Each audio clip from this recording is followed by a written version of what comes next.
빌립보서 강의의 5번째 시간입니다. 빌립보서 1장 19절부터 21절의 말씀을 갖고 간절한 기대와 소망이라는 제목으로 함께 나누기를 원합니다. 지난 시간에 우리는요, 바울이 기뻐하는 장면을 보았습니다. 바울이 왜 기뻐했냐면요, 바울이 지금 자택 감금을 당하고 있잖아요. 매임에 있습니다. 핍박 아래에 있는 로마 교회의 성도들에게는 이런 바울의 상태가 그들을 더욱 위축하게 만들 그런 충분한 그런 상황이었던 거죠. 그런데 오히려 그들 중 대부분이, 로마 교회 성도들 중 대부분이 복음을 전파하는 일에 참여했다고 합니다. 그들 중에 일부는요, 바울을 괴롭게 하려는 의도로 순수하지 못하게 다툼으로 복음을 전했다고 하죠. 그러나 바울은 이렇게 이야기합니다. 무슨 방도로 그들이 무슨 이유로 어떤 수단을 써서 어떤 목적으로 전했든지 간에 그들의 입술을 통해서 예수 그리스도가 전파됐다면 나는 그것으로 기쁘다라고 이야기하죠. 바울이 말도 안 되는 상황에서 기뻐할 수 있었던 것은 그 이유가 뭡니까? 지난 시간에 저와 여러분이 살펴본 것처럼 그가 지금 마주한 상황과 환경, 형편을 해석할 수 있었기 때문입니다. 무엇으로요? 복음으로.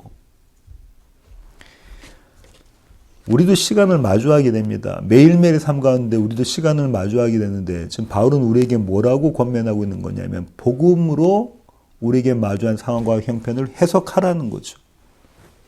여기까지가 지난 시간의 이야기고요. 오늘 본문은 역시 기뻐하다라고 시작합니다. 지난 본문의 마지막이 기뻐하다였잖아요. 한글 개역 개정 성경은요, 18절 하반절을 이렇게 번역했습니다. 나는 기뻐하고 또한 기뻐하리라. 화면에 나오나요? 나는 기뻐하고 또한 기뻐하리라. 근데 새 번역 성경은 어떻게 번역했냐면 이렇게 합니다. 나는 그것을 기뻐합니다. 앞으로도 또한 기뻐할 것입니다. 이 번역이 원어 성경, 헬라 원어 성경에 맞는 더 가까운 번역입니다. 첫 번째 나는 그것을 기뻐합니다라는 것은 뭐죠? 어떤 의도로 자기를 질투하고 자기를 나쁘게 하려고 괴롭게 하려고 복음을 전할지라도 그 가운데 예수 그리스도가 전파되어지면 나는 오히려 그것으로 도리어 나는 그것으로 기뻐한다라는 게 첫 번째 기뻐함이고요. 앞으로도 또한 기뻐할 것이다. 나는 앞으로도 계속 기뻐할 것인데 그 기뻐함은 뒤에 지금 나옵니다. 오늘 본문부터 나오는 건데요. 원래는 이 18절과 19절 사이에 헬라어에서는 접속사가 한 개 들어가 있어요. 가르라는 접속사가 들어가 있는데 그게 무슨 뜻이냐면 영어로는 for 같은 겁니다. 왜냐하면 그 이유를 설명하는 거거든요. 근데 한글 개역 개정 세 번역 둘 다 번역하고 있지 않아요. 영어 성경을 보시면 번역하고 있죠. 그러니까 오늘 본문 19절은요. 바울이 기뻐할 이유를 이야기해 주는 겁니다. 바울이 왜 앞으로 계속 내가 기뻐할 것인가에 대한 이유를 설명해 주는 거죠. 원문에 비추어서 19절 번역해 보면 이렇습니다. 나는 또한 기뻐할 것이다. 나는 또한 기뻐할 것이다. 왜냐하면 내가 알기 때문이다. 내가 지금 알기 때문이다. 뭘 안다는 거죠? 이 일이 이루어질 것을 안다는 거예요. 이 일이 이루어질 것. 그 일이 뭔가요? 나의 구원이라는 겁니다. 그럼 이렇게 정리가 되죠? 나의 구원이 너희의 기도와 예수 그리스도의 영의 도우심으로 이루어질 것을 알기 때문에 나는 기뻐한다라는 거예요. 이유입니다. 나의 구원이 이루어질 것을 내가 알기 때문에 나는 기뻐한다. 여기서 중요한 단어가 있는데요. 그 단어가 뭐냐면 구원이라는 단어입니다. 구원이라는 단어. 새 번역은 이 구원을 무엇이라고 번역했냐면 석방이라고 번역했어요. 그 다음 나오나요? 새 번역에? 나는 여러분의 기도와 예수 그리스도의 영의 도우심으로 내가 풀려나리라는 것을 압니다. 구원이라는 단어를 안 나오나요? 그럼 놔두시면 됩니다. 구원이라는 단어를 어떻게 이야기했냐면 내가 풀려날 것을 내가 안다는 거예요. 석방인 거죠. 신학자들은 여기서 반반으로 나눠집니다. 제가 갖고 있는 신학 주석서에도 딱 반반으로 나눠져요. 한국 신학자도 그렇고 외국 신학자도 마찬가지인데요. 반은 구원이 맞다라는 거예요. 바울이 받을 구원. 또 반은 감옥에서 풀려나는 석방이 맞다. 이 현실 세계에서 일어나는 구원이죠. 석방이 맞다. 그 반은 종말의 구원이라는 거죠. 어떤 신학자는요, 이것은 구원이 맞고 석방은 도대체가 안 된다라고 강력히 주장하는 신학자도 있는데요. 그렇게 주장하는 데는 이유가 있습니다. 왜냐하면 바울이 구원이라는 단어를, 헬라어 단어를 구원이라고만 썼어요. 석방이라고 쓴 적이 바울의 서신서에 한 군데도 없습니다. 그래서 그렇다고 생각하고요. 또한 바울이 그 일로 기뻐한다라는 것은 내가 석방받아서 내가 풀려나서 감옥에서 풀려나서 내가 기뻐한다로 볼 수 없다는 거죠. 왜냐하면 바울의 지금까지 행보는 그런 모습이 아니었다는 거예요. 그래서 바울은 하나님께서 자신을 마침내 구원해 주실 그 구원으로 기뻐한다라고 보는 거죠.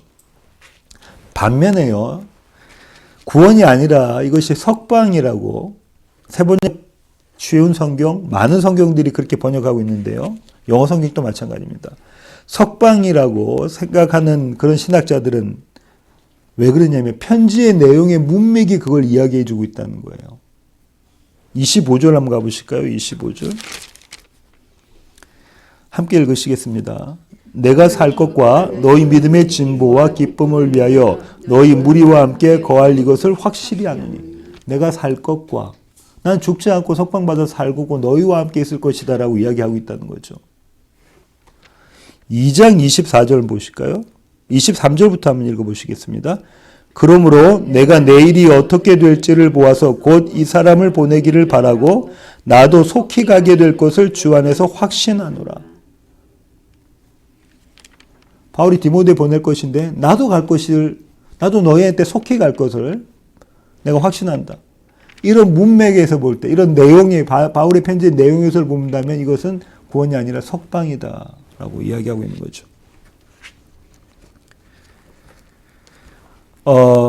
이 두 주장 다 타당한 근거가 있습니다. 이렇게 해석할 수도 있고 저렇게 해석할 수도 있는 거죠. 어쨌든 바울은요, 그 구원이 이루어질 것을 알고 있었고요. 그리고 기뻐했습니다. 그리고 바울은 이렇게 덧붙여 이야기하는데요. 20절입니다. 오늘 본문의 20절. 함께 읽으시겠습니다. 나의 간절한 기대와 소망을 따라 아무 일에든지 부끄러워하지 아니하고 지금도 전과 같이 온전히 담대하여 살든지 죽든지 내 몸에서 그리스도가 존귀하게 되게 하려 하나니. 나의 간절한 기대와 소망을 따라. 오늘 설교 제목인데요. 바울의 간절한 기대와 소망이 무엇이라고 이야기하냐면 이 이후의 거잖아요. 20절에 나와 있는 건 뭐죠? 현 시점에서는요. 바울이 지금 이 서신서를 쓰고 있는 빌립보서를 쓰고 있는 현 시점에서는 로마 법정, 다시 말하면 황제, 시저죠. 우리 개정에서는 가이사라고 되어 있는 로마의 황제 앞에 서서 그 법정에 서서 그때에 이루어질 일에 대해서 나는 간절한 기대와 소망을 갖고 있다는 거예요. 바울은 그 자리에서 무엇이라고 이야기했냐면 바울의 간절한 기대와 소망이 무엇이냐면 자신이 부끄러움을 당하지 않게 하는 거예요. 내가 부끄러움을 당하지 않는 것이다. 그리고 또 한 가지는요. 그리스도가 내 안에서 내 몸 안에서 존귀케 되시는 것이다. 이렇게 두 가지를 이야기해요. 바울의 간절한 기대와 소망이 뭐라고요? 내가 부끄러움을 당하지 않는 것. 또 한 가지는요. 내가 그리스도가 내 몸 안에서 존귀케 되는 것. 이렇게 얘기를 하고 계십니다. 한글 개역개정은 어떻게 번역했냐면요. 바울이 부끄러워하지 아니하고라고 번역해놨어요. 근데 사실상 이게 수동태거든요. 그러면 자기가 부끄러워하지 않는 게 아니라 부끄러움 당하지 않게 합니다. 그래서 새 번역은 그렇게 번역하고 있고요. 나머지 모든 영어 성경은 다 수동태로 번역하고 있습니다. 그렇다면 누구 앞에서 바울이 부끄러움 당하지 않기를 원한다는 겁니까? 로마 황제 앞에서 부끄러움 당하지 않기를 원한다는 뜻일까요? 아니요, 그렇지 않습니다. 바울은 누구 앞에서 부끄러움 당하지 않기를 원해요? 하나님 앞에서. 나는 하나님 앞에서 부끄러움을 당하지 않기를 원한다. 그러니까 이 황제의 법정에서 황제 앞에 부끄러움 당하지 않는 게 아니라 하늘의 법정에서 하나님 앞에서 내가 부끄러움을 당하지 않기를 원한다라고 이야기하고 있는 겁니다. 그 사실을 우리가 어떻게 알 수 있냐면요. 주님이 그렇게 말씀하셨거든요. 누가복음 12장 8절부터 9절의 말씀 한 목소리로 읽으시겠습니다. 내가 또한 너희에게 말하노니 누구든지 사람 앞에서 나를 시인하면 인자도 하나님의 사자들 앞에서 그를 시인할 것이요 사람 앞에서 나를 부인하는 자는 하나님의 사자들 앞에서 부인을 당하리라. 사람 앞에서 나를 부인하면, 예수를 부인하면 예수도 어떻게 하신다죠? 하나님 앞에서 그를 부인한다는 거죠. 마가복음 8장 38절도 같은 맥락에서 주님 말씀하고 계시는데요. 함께 읽으시겠습니다. 누구든지 이 음란하고 죄맞은 세대에서 나와 내 말을 부끄러워하면 인자도 아버지의 영광으로 거룩한 천사들과 함께 올 때에 그 사람을 부끄러워하리라. 바울은 지금 이 부끄러움을 당하지 않기를 원한다는 거예요.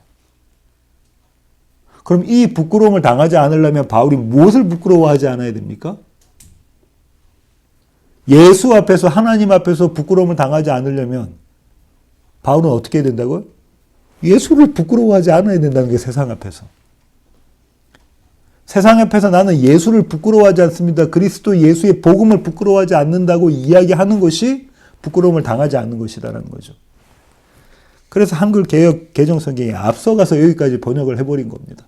나는 부끄러워하지 않는다. 바울은요, 이 부끄러움을 당하지 않기를 바란다고 말하면서 어떤 것과 연결시키냐면 전치사구를 여기다 등장시키는데요. 삽입시키는데요. 그 전치사구가 무엇이냐면 아무 일에든지입니다. 아무 일에든지. 내가 무슨 일을 당하든지 어느 자리에 서 있든지 어떤 상황에서든지 나는 그리스도 예수를 부끄러워하지 않기를 간절히 기대하고 소망한다라는 거예요. 바로 지금 이거 이야기하고 있는 겁니다. 내가 지금 어느 자리에 서 있든지 간에 나는 예수 그리스도를 부끄러워하는 그런 행동들 하지 않기를 원한다는 거예요. 부끄러워하지 않기를 바란다는 거예요. 그것이 바울의 간절한 기대와 소망의 첫 번째입니다. 두 번째 바울의 간절한 기대와 소망은요. 그리스도가 바울의 몸에서 존귀하게 되시는 것입니다. 20절 다시 한번 읽어보실까요? 함께 읽으시겠습니다. 나의 간절한 기대와 소망을 따라 아무 일에든지 부끄러워하지 아니하고 지금도 전과 같이 온전히 담대하여 살든지 죽든지 내 몸에서 그리스도가 존귀하게 되게 하려 하나니. 바울의 두 번째 기대와 소망은 그리스도 예수가 내 몸 안에서, 내 안에서 존귀하게 되시는 것. 그러면 그분이 어떻게 바울 안에서 존귀하게 되실 수 있다고 바울이 이야기합니까? 온전히 담대하여. 용기 백배하여라는 거죠. 용기 백배하여. 바울이 이렇게 말하는 것은요. 담대함, 용기 이런 단어들은요. 헬라의 원어를 찾아보면 이런 뜻 갖고 있는데요. 공개적으로 내가 무언가를 말하는 거예요. 공개적으로. 그냥 입 안에 이렇게 다물고 있고 그런 게 아니라 내가 공개적으로 말하는 거예요. 그 얘기는 무슨 말이냐면 오늘 이 법정에서는 이런 거죠. 공개적으로 말한다는 건 내가 예수 그리스도를 주라고 시인한다는 거예요. 로마 제국에는 주가 누구밖에 없다고요? 시저. 황제 가이사밖에 없는데 나에게 주는, 나에게 주인은, 나에게 큐리오스는 오직 나사렛 예수 그리스도시다라고 선언한다는 거예요. 공개적으로. 그것이 뭐냐면 온전히 담대하여라는, 그게 용기라는 거예요. 담대함이라는 거예요. 법정이 아닌 경우에 있어요. 내 삶에서 그것이 드러나야 된다는 겁니다. 예수가 내 삶의 주인이라는 것이. 이제껏 내가 그래 왔듯이 내가 이 로마의 법정에 설 건데 이 자리에서 내가 예수 그리스도를 부끄러워하지 않고 그리스도가 내 안에서 존귀케 되기를 원한다. 내가 그것을 담대하게 선포하기를 원한다. 이것이 나의 간절한 기대와 소망이다. 빌립보 성도요. 이렇게 이야기하고 있는 겁니다. 거기다가 바울이 또 한 가지를 더 덧붙이는데 그게 뭐냐면 살든지 죽든지예요. 앞서 우리가 살펴본 아무 일에든지 하고 같은 맥락이죠. 살든지 죽든지 나는 이렇게 되기를 원한다는 거예요. 살든지 죽든지는 지금 재판을 앞두고 있으니까 내가 재판의 결과로 사형을 받든지 아니면 죄 없다고 무죄 석방을 받든지. 둘 중에 한 개니까. 당시에는 그렇게 둘 중에 하나니까 그 가운데서 어떤 상황이라도 나는 뭐라고요? 그리스도 예수를 주라고 선포하기를 원한다. 그렇게 해서 그리스도 예수가 내 안에서 존귀케 되기를 원한다는 거. 그리고요, 바울은 이 기대와 소망을 아무 일에든지 살든지 죽든지 그가 그렇게 기대하고 소망하는 이유를 밝히고 있는데요. 그게 21절이에요. 유명한 21절입니다. 21절 함께 읽으시겠습니다. 이는 내게 사는 것이 그리스도니 죽는 것도 유익함이라. 이는 내게 사는 것이 그리스도니 죽는 것도 유익함이라.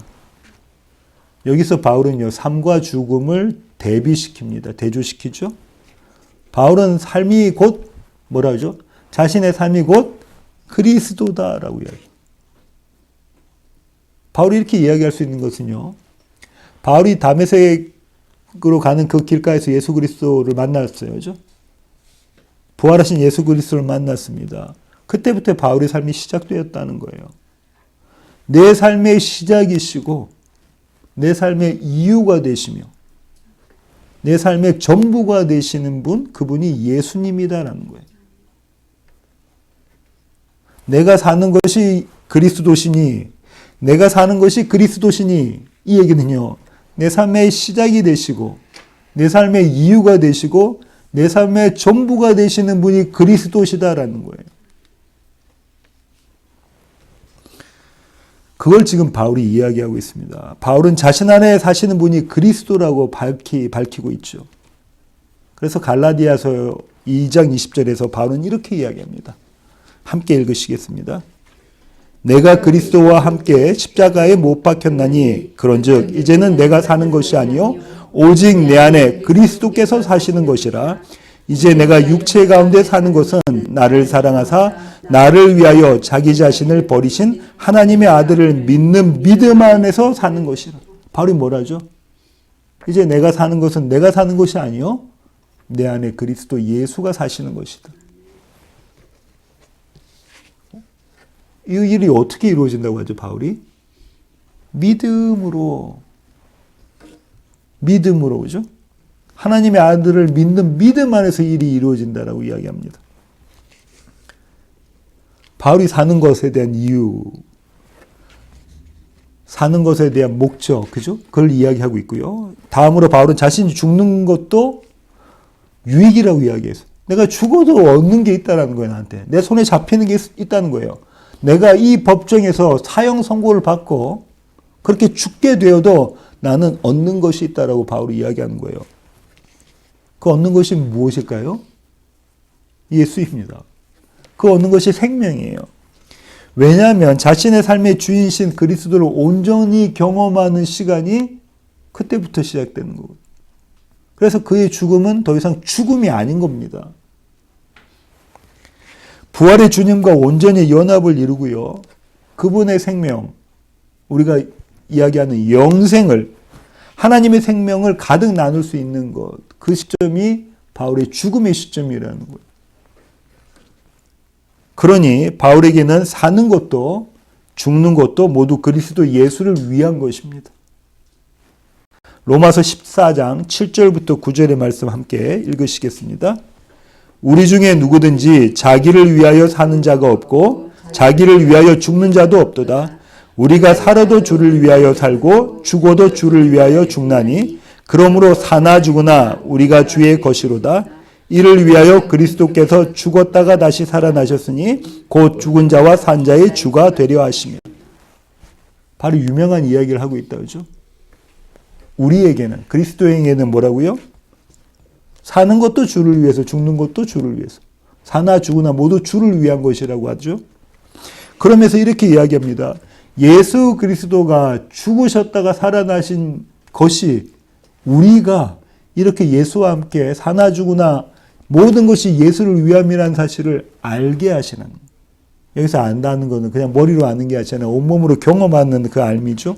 그렇게 하시기 위해서 그렇게 하셨다는 거예요. 죽은 자에게도 주가 되시고 산 자에게도 주가 되게 하시기 위해서. 그래서 바울은요, 빌립보 교회 성도에게 이렇게 적은 겁니다. 23절 한번 보실까요? 다음 주에 할 건데 23절 함께 읽으시겠습니다. 내가 그들 사이에 끼었으니 차라리 세상을 떠나 그리스도와 함께 있는 것이 훨씬 더 좋은 일이라 그렇게 하고 싶으나. 뭐라고 지금 바울이 이야기냐면 내가 죽는 게 나에겐 더 좋다라는 거예요. 이제 이 사명을 다 끝내고 이 세상에서 이 땅에서 사명을 다 끝내고 내가 죽는 것이 더 낫다. 왜냐하면 그리스도 예수와 영원히 함께 살 것이기 때문에. 내 삶의 주인이라고 믿고 따르고 그분이 나의 전부라고 여기고 있는 나에게 그분이 나와 함께 영원히 계실 거기 때문에 나는 죽는 게 더 낫다. 바울이 지금 이렇게 이야기하고 있는 겁니다. 그러니까 바울은요, 사는 것도 죽는 것도 모두 예수 그리스도를 내 안에 담는 것이다라는 거예요. 나라는 그릇 안에 예수 그리스도를 내용물로 담는다는 거죠. 사는 것 죽는 것에 구애받지 않고 담대히 그분을 증거하기를 원한다. 나는 어느 때라도 어느 장소라도 그것이 로마 황제의 법정이라도 나는 그렇게 살기를 원한다. 그리고 또 그렇게 죽기를 원한다. 바울이 그렇게 이야기합니다. 바울은 지금 이것을 뭐라고 했냐면요. 간절한 기대와 소망이라고 이야기했어요. 여기서 이 간절한 기대와 소망은 어떤 개념이냐면 이런 겁니다. 목을 빼고 기다리는 거예요.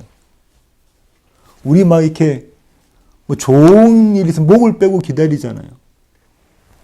전쟁이 일어났습니다. 두 나라가 전쟁을 해요. 큰 전쟁입니다. 한 나라가 전쟁에서 지면 이긴 나라의 노예가 되거나 죽거나, 그죠? 그렇게 된다는 거죠. 붙잡혀서 노예가 되거나 아니면 죽게 되는데 이 전쟁의 승정보를 기다리고 있는 마음인 거예요. 목을 얼마나 빼고 기다리고 있겠습니까? 이 간절한 기대와 소망을 가지고 나는 그리스도 예수를 부끄러워하지 않기를 원하고 나는 내 안에서 그리스도 예수가 존귀케 되기를 나는 원한다. 이렇게 지금 바울이 이야기하고 있습니다. 여기까지 오늘 본문의 내용이에요.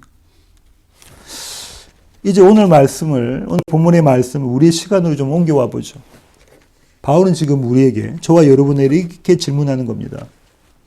그러면 너희는 어떻게 살고 있는가? 나는 이렇게 살고 있는데, 그러면 너희는 어떻게 살고 있는가? 저와 여러분은 어떻게 살고 있는가? 바울이 지금 이렇게 물어보는 거예요. 2000년 전에 바울이. 이 질문에 우리는 어떻게 대답할까요? 목사님, 그러니까 바울이 사도죠. 그러니까 바울이 사도죠. 우리가 어떻게 바울처럼 살 수가 있어요? 할 일이 얼마나 차고 넘치는데.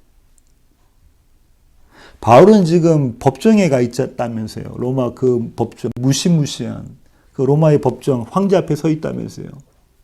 서게 될 거라면서요. 네로 황제 앞에. 저와 여러분 역사를 알아서 잘 알잖아요. 네로 황제가 어떤 사람이라는 거. 미치광이 그 황제 앞에 서 있다면서요. 우리는 법정에 설 일이 없잖아요. 주님이 분명히 뭐라고 말씀하셨냐면요. 아까 저와 여러분이 읽었던 말씀 다시 한번 읽어보겠습니다. 마가복음 8장 38절입니다. 함께 읽어보실까요? 누구든지 이 음란하고 죄 많은 세대에서 나와 내 말을 부끄러워하면 인자도 아버지의 영광으로 거룩한 천사들과 함께 올 때에 그 사람을 부끄러워하리라. 주님이 분명히 이렇게 말씀하셨어요. 아까 누가복음의 버전에서 뭐죠? 네가 나 모른다 하면 나 너 모른다. 언제요? 마지막 때. 우리가 죽고 난 그 이후의 세계에서 네가 나 모른다면 나 너 몰라. 반대로 주님께서 마지막 때에 우리가 주님 앞에서 하나님 앞에 부끄러움을 당하지 않게 하려면 우리가 이 세상에서 예수 그리스도를 시인한다는 거예요. 그분을 부끄러워하지 않는다고. 그렇게 해야 된다는 거죠. 우리는 이 메시지를 그냥 쉽게 흘려버리는데 그렇지 않습니다. 그죠?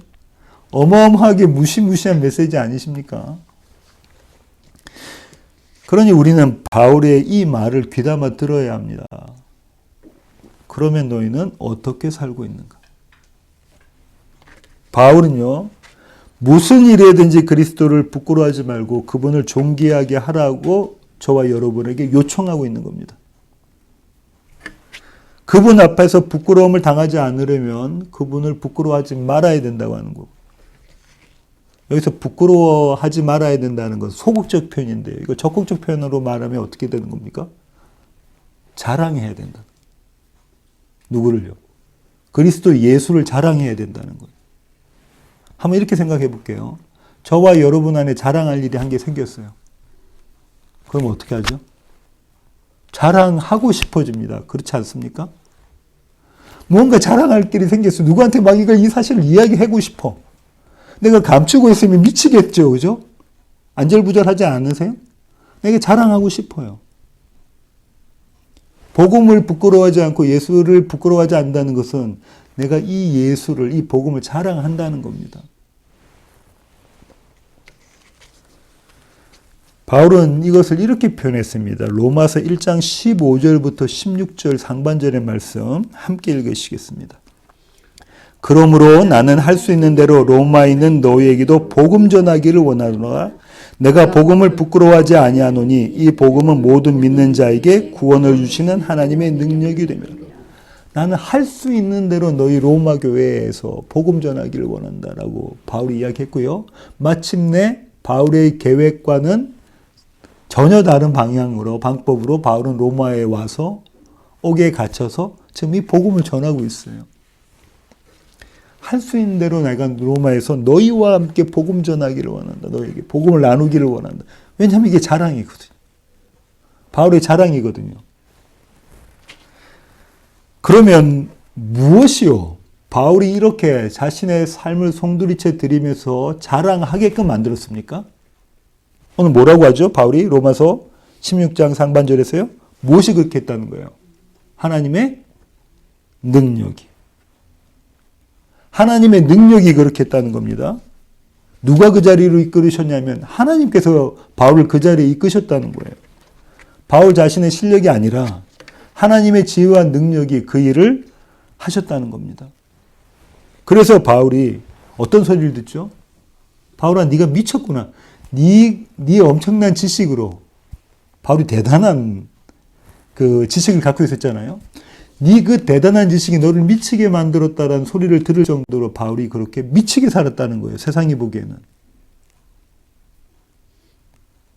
바울이요, 그리스도 예수를 믿는 사람을 붙잡아가서 그 사람을 투옥시키고 그 사람들이 벌 주고 하는 것은 세상이 봤을 땐 이건 잘하는 짓이고 당연한 짓이고 제정신인 짓인데, 바울이 지금 예수를 전하면서 예수 때문에 맞고 예수 때문에 돌에서 맞고 죽을 뻔하고 이런 여러 가지 일들은 세상이 볼 때만 너 미친놈 아니야? 미친 짓 아니야?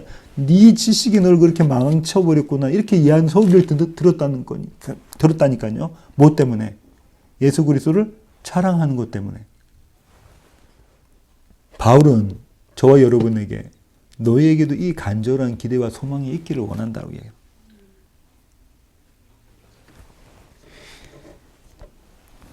이 세대에서 복음을 부끄러워하지 않는 것, 내 안에서 그리스도 예수가 존귀케 되는 것. 여기서 존귀케 되다라는 건 어떤 이미지 갖고 있냐면 확장되는 거예요. 그럼 내 안에 있는 그리스도 예수가 확장되시는 거다, 그죠? 그것은 무슨 말이냐면 하나님의 나라가 내 안에서 더 확장되는 거예요. 그분의 뜻대로, 그분의 원함대로, 그분의 계획대로 다스려지는 것. 누가요? 내가. 그것이 그분이 존귀케 되는 것이, 그분이 주인 되는 것. 오래전에 바울처럼 미친놈 소리를 들었던 사람이 있습니다. 아주 오래전에 바울처럼 미친놈 소리를 들었던 사람이 있어요. 창세기 6장 9절로 가겠습니다. 창세기 6장 9절. 9절 먼저 한번 읽어보실까요? 이것이 노아의 족본이라. 노아는 의인이요 당대의 완전한 자라. 그는 하나님과 동행하였으며. 그 다음 밑에 쭉 설명이 되어 있거든요. 같이 읽으시겠습니다. 10절. 세 아들을 낳았으니 셈과 함과 야벳이라. 그때의 온 땅이 하나님 앞에 부패하여 포악함이 땅에 가득한지라. 하나님이 보신즉 땅이 부패하였으니 이는 땅에서 모든 혈육 있는 자의 행위가 부패함이었더라. 하나님이 노아에게 이르시되 모든 혈육 있는 자의 포악함이 땅에 가득함으로 그 끝날이 내 앞에 이르렀으니 내가 그들을 땅과 함께 멸하리라. 너는 고페르 나무로 너를 위하여 방주를 만들되 그 안에 칸들을 막고 역청을 그 안팎에 칠하라. 내가 만들 방주는 이러하니 그 길이는 300규빗, 너비는 50규빗, 높이는 30규빗이라. 거기에 창을 내되 위에서부터 한 규빗에 내고 그 문은 옆으로 내고 상중하 3층으로 할지니라. 내가 홍수를 땅에 일으켜 무릇 생명의 기운이 있는 모든 육체를 천하에서 멸절하리니 땅에 있는 것들이 다 죽으리라. 그러나 너와는 내가 내 언약을 세우리니 너는 내 아들들과 내 아내와 내 며느리들과 함께 그 방주로 들어가고 혈육 있는 모든 생물을 너는 각기 암수 한 쌍씩 방주로 이끌어들여 너와 함께 생명을 보존하게 하되 새가 그 종류대로 가축이 그 종류대로 땅에 기는 모든 것이 그 종류대로 각기 둘씩 내게로 나아오리니 그 생명을 보존하게 하라. 너는 먹을 모든 양식을 내게로 가져다가 저축하라. 이것이 너와 그들의 먹을 것이 되리라. 노아가 그와 같이 하여 하나님이 자기에게 명하신 대로 다 준행하였더라. 여호와께서 노아에게 이르시되 너와 내 온 집은 방주로 들어가라. 이 세대에서 내가 내 앞에 의로움을 내가 보았음이니라. 너는 모든 정결한 짐승은 암수 7씩 부정한 것은 암수 2씩을 내게로 데려오며 공중의 새도 암수 7씩을 데려와 그 씨를 온 지면에 유전하게 하라. 지금부터 7일이면 내가 40주야를 땅에 비를 내려 내가 지은 모든 생물을 지면에서 쓸어버리리라. 노아가 여호와께서 자기에게 명하신 대로 다 준행하였더라. 우리는 이 노아의 홍수, 노아의 방주 사건을 그저 설화처럼 여기고 지나갑니다. 목사님, 저는 설화라고 아니고 믿는데요. 잘 우리의 믿음을 들여다보시면 마치 옛날 얘기 설화처럼 이렇게 지나가 버린다고.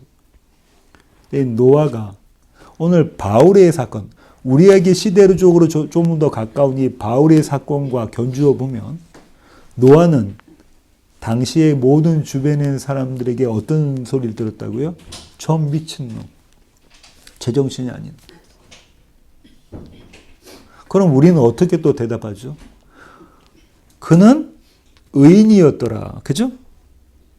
그는 당대의 완전한 자, 그는 의인이고 당대의 완전한 자였기 때문에 이 일을 할 수 있었다라고 생각합니다. 그죠? 그건 맨날 옛날, 먼 옛날의 이야기죠. 아닙니다. 성경의 얘기는 먼 옛날의 얘기가 아니라고요. 바울이 지금 우리에게 너희가 간절한 기대와 소망을 가져라 라고 권면했던 것처럼 지금 노아의 자신의 삶의 생애를 통해서 우리에게 이야기하고 있는 거예요. 너희 이렇게 살아라는 겁니다. 하나님 보시기에 포악한 그런 세계, 이 세상이었다는 거죠. 그걸 어떻게 이야기하고 있냐면요. 음란하고 죄 많은 세대, 부패하고 포악한 땅이라고 이야기하고 있는데요. 6장 1절부터 5절의 말씀 함께 읽으시겠습니다. 사람이 땅 위에 번성하기 시작할 때에 그들에게서 딸들이 나니 하나님의 아들들이 사람의 딸들의 아름다움을 보고 자기들이 좋아하는 모든 여자들 아내로 삼는지라. 여호와께서 이르시되 나의 영이 영원히 사람과 함께 하지 아니하리니 이는 그들이 육신이 됨이라. 그러나 그들의 날은 120년이 되리라 하시니라. 당시의 땅에는 네피림이 있었고 그 후에도 하나님의 아들들이 사람의 땅들에게로 들어와 자식을 낳았으니 그들은 용사라 고대의 명성이 있는 사람들이었더라. 여호와께서 사람의 죄악이 세상에 가득함과 그의 마음으로 생각하는 모든 계획이 항상 악할 뿐임을 보시고. 여호와께서 세상을 딱 보시니까 뭐라고 돼 있죠? 5절에 죄악이 세상에 가득하대요. 그리고 그의 마음으로 생각하는 모든 계획이 항상 악하대요. 근데 그런 사람들이 어떤 사람이라고요? 명성이 있는 사람, 유명한 사람, 용사라고 이야기해요. 세상에서 이름을 떨치는 사람들이 그런 사람들이라고요. 그럼 노아의 세대의 그 모습과 지금 저와 여러분이 살고 있는 이 세대의 모습이 다르냐고요. 우리는 우리 이름을 떨치기를 원하지 않습니까? 남에게 업수의 여김을 당하고 싶으세요? 그렇지 않죠. 우리는 우리의 계획, 우리가 의도한 거, 우리가 목적한 거, 우리가 목표한 것들을 이루려고 성취하려고 그렇게 노력하고 있지 않습니까? 세상의 용사되어서 그러잖아요. 그러면 그때의 세대와 지금의 세대가 다르지 않다는 거예요. 하나님 앞에 거스린 자, 하나님하고 마주한 자, 하나님을 대적하는 자들은 모두 이런 자들이라는 거예요. 세상이 이러니까 하나님께서 어떻게 하시냐고 물 갖고 홍수 갖고 이 세상을 심판하시겠다라는 거.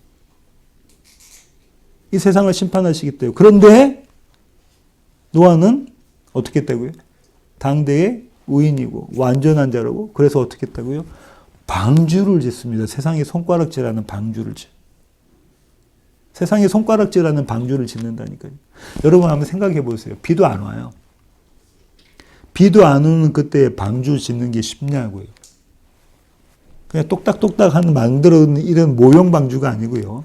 여기에서 나와 있는 이 도량형으로 생각해 보면 이 방주는 축구장만한 크기입니다. 축구장만한 크기의 방주를 그 가족이 지어요. 노아와 노아의 가족들이. 모든 사람들이 손가락질을 하고 모든 사람들이 미쳤다고 하는 것이 하나님 보시기에 의로운 일. 주님께서 말하신 대로 명령하신 대로 약속하신 대로 노아는 그것들을 다 지켜냈다라는 거예요. 주님 우리에게도 똑같은 말씀을 하셨어요. 방주 지어라. 그죠? 우리에게도 그 말씀 하신다고요. 지금 노아에게 말씀하셨던 여호와 하나님이 저와 여러분에게 말씀하십니다. 방주 지어라. 이 세상은 심판될 것이니까 너희가 너희를 구원할 방주를 지어라. 세상 사람들은 보면 미쳤다고 하는데 방주 지으라고 하는 거예요. 근데 그 방주가 누구라고요? 예수 그리스도. 예수 그리스도를 지어라라고 하는 거예요. 너희는 너희가 지금 온 세상이 욕하고 온 세상이 미쳤다고 하고 이제 어쩌면 죽을지도 모르는 그 상황 가운데서 너희의 방주를 지어라. 예수 그리스도를 지어라라고 말씀하고 계시는 거예요. 이게 우리 실력으로 됩니까? 우리 실력으로 되지 않잖아요.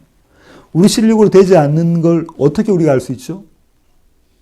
우리는 어떻게 생각하냐면 바울은 사도니까 노아는 당대의 의인이니까 이 일을 할 수 있다고 생각하지만 아니요.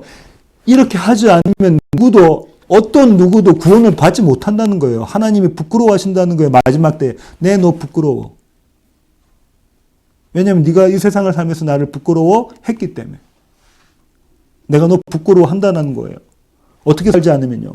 바울처럼 그렇게 살지 않으면 내가 사나 죽으나 그리스도 예수만 내 안에서 존귀하게 되시고 내가 결코 그분을 부끄러워하지 않겠다라는 이 바울의 이 믿음으로 살지 않으면 비가 올지 안 올지도 모르는 이 상황 가운데 이 세상을 전부 다 쓸어버릴 테니까 비로소 쓸어내릴 테니까 너는 축구장 크기만한 방주를 짓고 있어라. 이거 하고 있지 않으면 그렇다는 거예요. 우리는 쉽게 노아와 바울의 열심, 그 사람들의 믿음이 이것을 했다고 이야기합니다. 그 사람들이 가지고 있는 그 사람들의 실력대로. 우리는 근데 그렇게 하지 못한다. 아까 말씀드린 것처럼 목사님, 바울은 사도잖아요. 노아는 당대의 의인, 전 세계 최고의 의인이라면서요. 우리는 거기까지는 안 됩니다. 아니 그렇게 안 하면 영생을 받지 못한다니까. 중요한 구절이 있는데 그 구절이 뭐냐면 창세기 6장 8절부터 9절의 말씀입니다. 8절부터 9절 다시 한번 읽어보시겠습니다.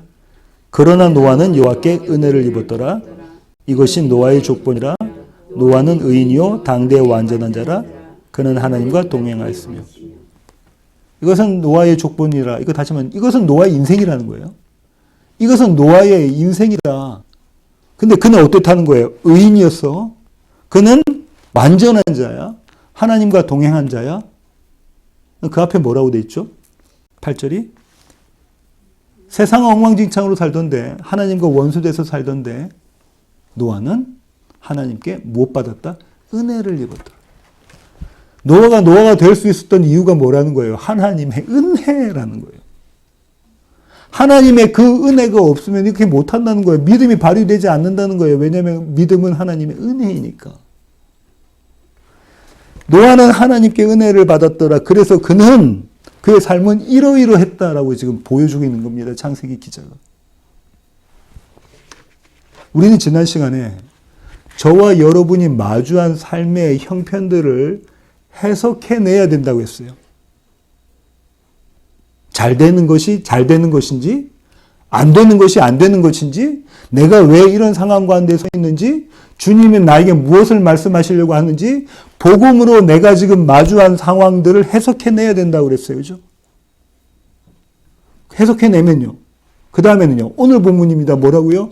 그 해석해낸 것을 가지고 내가 믿음 안에서 그것을 살아갈 수 있도록 간절한 기대와 소망을 갖고 주님께 매달리라는 거예요.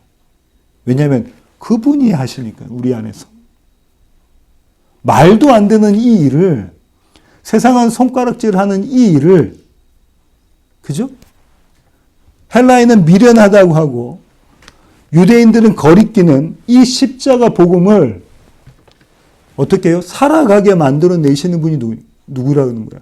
하나님이 그 일을 하신다는 거예요. 그러니까 너희가 간절한 기대와 소망을 갖고 그 일을, 믿음을 지켜라는 거예요. 이것이 지금 바울이 저와 여러분에게 오늘을 사는 저와 여러분에게 이야기해 주는 메시지입니다. 여러분은 어떻게 사세요? 저는 어떻게 삽니까? 매일매일의 삶 가운데 우리가 마주한 상황과 환경을 해석해야 하고 그 가운데 주님께서 붙잡아 가실 거예요. 내 안에서 주님이 다스리시는 그 존귀하심, 그 확장됨, 그것이 커져갈 수 있도록 날마다 간절히 기대하고 소망하면서 주님 앞에 매달리는 것. 이것이 저와 여러분의 이 땅을 살아가는 자세고요. 살아가는 시간이 될 겁니다. 아까 말씀드렸죠. 간절한 기대와 소망이 어떤 거라고요? 목을 빼고 기다리는 거라니까. 목을 빼고. 목을 빼고 이 간절한 기대와 소망을 바라는 시애틀 예수한교회 모든 교회 가족 되기를 원합니다. 기도하시겠습니다. 주님, 그렇습니다. 우리는 세상을 살아가면서 우리가 보기에 좋은 것들이 이루어지면 좋다, 잘 됐다, 행복하다 여기고 우리의 눈으로 악한 것들이 우리 가운데 펼쳐지면 나쁘다, 좋지 않다, 불행이라고 여깁니다. 하지만 하나님, 성경은 우리에게 그렇게 가르쳐 주지 않습니다. 하나님께서 우리에게 보여주시는 이 상황과 환경 가운데서 복음으로 그것들을 해석하고 그 가운데서 예수 그리스도를 만나라고 이야기하고 있습니다. 그리고 그렇게 만난 예수 그리스도가 우리를 다스리시라고, 그렇게 우리 가운데서 존귀케 되게 하시라고 우리에게 요청하고 있습니다. 하나님, 이것 우리의 실력으로 되는 것 아니고 우리의 능력으로 되는 일 아님을 잘 압니다. 그래서 주님은 은혜를 베푸십니다. 하나님, 우리가 이 믿음의 은혜 가운데 살아갈 수 있도록 주님, 우리 모두를 붙잡아 주시옵소서. 이제는 우리 주 예수 그리스도의 놀라우신 구원의 은혜와 하늘 아버지의 크고 극진하신 사랑과 우리 안에 내주하셔서 우리로 하여금 간절한 기대와 소망을 갖고 오늘 하루를 살아가게 만들어내시는 성령님의 충만하심이 이제 주님 앞에 머릿속에 시애틀 예수한교회 가족 머리 위에 이제로부터 영원토록 함께 하시기를 예수 그리스도의 귀하신 이름으로 간절히 기도하옵나이다. 아멘.